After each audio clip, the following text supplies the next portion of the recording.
Alors, il est déjà grand temps de recevoir chez les experts, vous savez très bien, notre ami David Abiker qui en sait des choses sur les jumeaux. Il est très très proche d'Igor et Grishka Bogdanov. Le saviez-vous? Qu'est-ce que vous racontez? Vous racontez n'importe quoi. Je suis fils unique, c'est déjà lourd à porter. Ouais. Alors, si en plus, j'avais un C'est vrai jumeau qu'on fils devrait unique, ce serait Moi, je horrible. trouve qu'on doit faire une émission d'ailleurs sur Sur David les Abiker. enfants uniques. Alors, David, en fait, bonjour. Vous allez bien? Ouais, super. Bonjour mesdames. Bonjour David. 15 jours et c'est les vacances. David, vous nous racontez l'histoire justement des premiers jumeaux, des jumeaux préhistoriques, donc Igor et Grishka, je répète. Non, Presque. Ben, mais non, parce que Igor et Grishka, c'est des jumeaux post-historiques. Ouais, Là, c'est on ça. est préhistorique.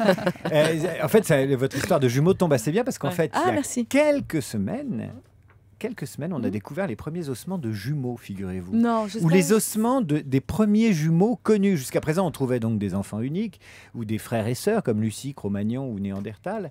Mais là, c'est la découverte préhistorique de l'année. On a retrouvé des jumeaux. Et en fait, des jumeaux, ce sont des jumelles. Et elles sont ibères, espagnoles. On a retrouvé leurs ossements à San Michele d'Olèrdola, en Catalogne. Alors, c'est une histoire un peu triste parce qu'en fait, il s'agit de jumelles enterrées 4 siècles avant Jésus-Christ et vraisemblablement nées Bébé. avant le terme.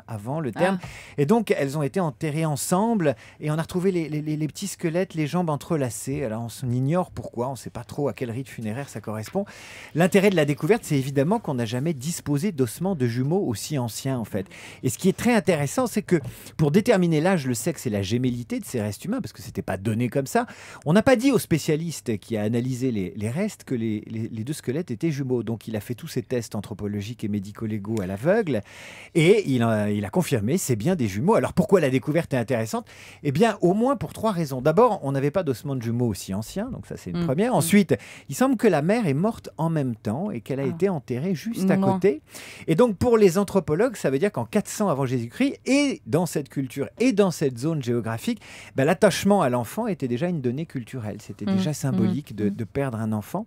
Et puis enfin, c'est le plus important, plus on découvrira des jumeaux dans des zones archéologiques identifiées, mieux on comprendra comment le phénomène de la gémellité est perçu à l'époque.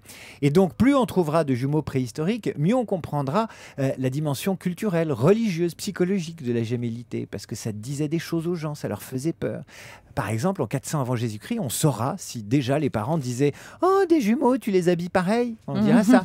Ou « T'as acheté une double poussette ?» 400 avant Jésus-Christ, bien Et sûr. tu les élèves en même temps, et après, ce sera fait. Hein. On dit ça aux jumeaux aujourd'hui. Bref, les jumeaux préhistoriques, c'est un bon moyen de comprendre comment on acceptait la différence il y a 2500 ans. Merci David.